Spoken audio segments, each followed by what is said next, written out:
Hi, it is Krista with Abiding in Jesus. I want to challenge you this week. I want to start doing weekly challenges for us to help us look more like Christ and to live out the Christian walk. So, the first challenge, before I tell you what it is, let me kind of prep it with what made me think about doing this.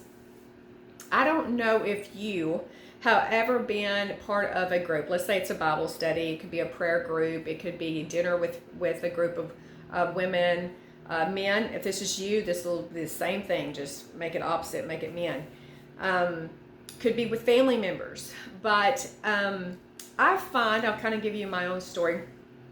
I find that when I'm around people, let's say I'm brand new to a group, usually I see if it's me coming into a group where everyone knows each other, there's a lot of great introductions. People, they do ask me a little bit about myself and, where did I come from? What church was I a part of, or am I a part of? A lot of questions. Then I find after that, if I remain in the group, the questions just stop. And so what I typically do in those situations is I stay quiet. I don't say a whole lot. I just sit back and take it all in. I kind of look at the personalities of different people. I listen to their stories. And then after a few weeks, then I start asking questions.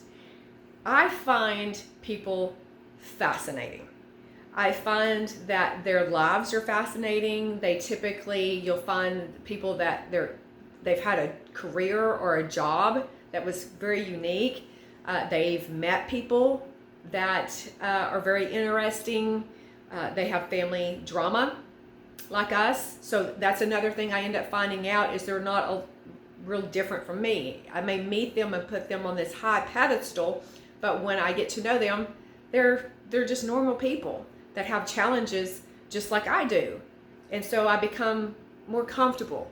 And I switch that mindset to think that, especially if you're someone that has a tendency to be insecure about your environment, you just find out we're all the same. We all have our struggles. We all have strengths. We all have weaknesses, so forth. But then as I move along and I ask questions, the thing that I notice, and this is with regardless of what group, okay, that it is, I find that they don't ask me questions. And anything that they do know about me is something that I've offered. And then when I do offer up information, just because maybe it just clicks with the conversation, or perhaps I was starting a conversation in something, there's no follow-up.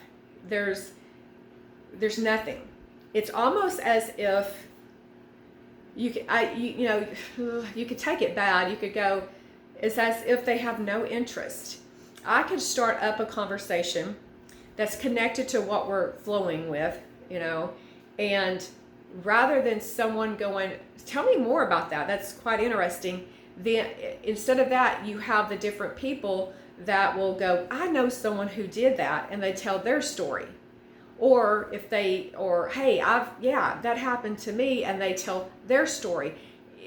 They don't want any elaboration. They don't want more detail.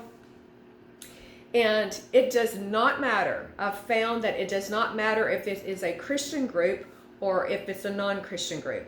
Doesn't matter if it's close friends or I take it, when I say close friends, I take that back. I think close friends are different. If you have I have a sister, a twin sister, and we're very close.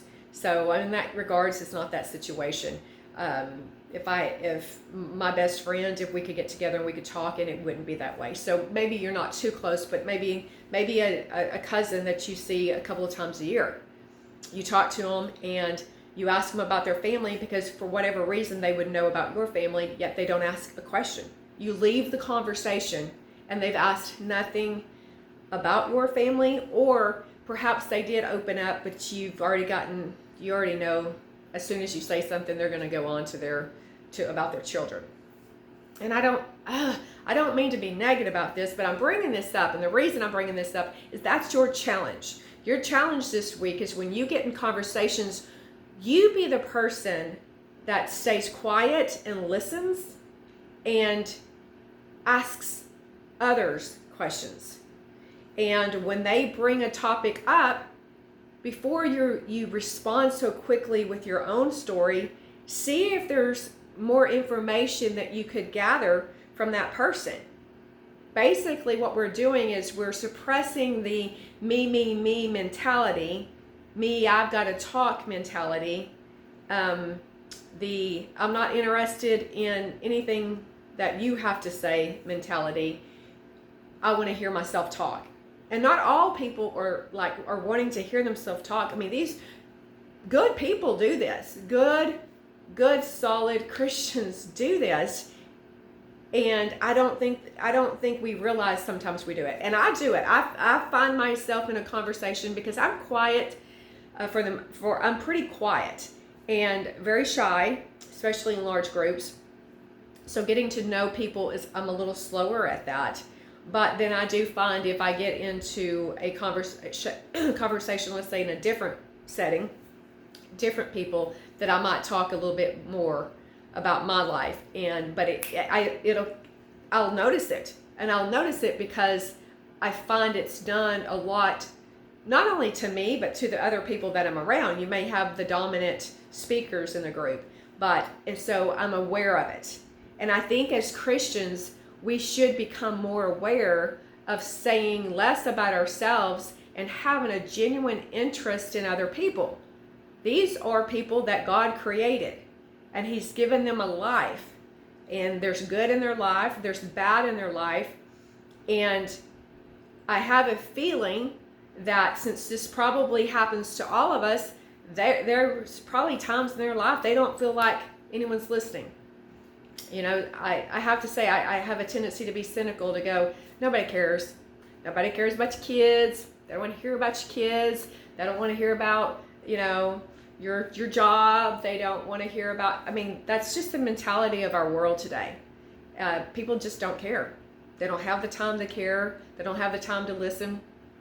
So that's my challenge to you. Get out there and just make an effort to listen. And especially if you're a group, sit back and just watch the dynamic.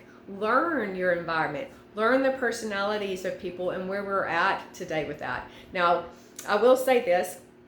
Sometimes you run into people or people that if you ask them a question, they will ramble for 30 minutes, okay? That's kind of a separate thing. And in regards to that, you might not start a conversation with them if you're limited on time. Typically, those are your older people that maybe are widows or widowers, and or their grandparents that don't see a lot of people. And so they just talk and talk and talk and talk. But so I'm not really referring to them. But so that's your challenge. Just see how that goes. And again, do it with a loving heart, a heart where you genuinely want to know more about them. Because I'm telling you, if you would be quiet and just listen to people, and it will, especially if you're seeing them week after week after week, just get to know a little bit about everyone that you're around, a little bit here and there, you're going to find some fascinating things out about these people. God has made some very creative people with great talents, or just with great lives, whether those are good lives or even some of the bad lives that the things they've gone through. It's a learning opportunity for you. So try that out and get that done this week, and then next week I'll have another weekly challenge for you.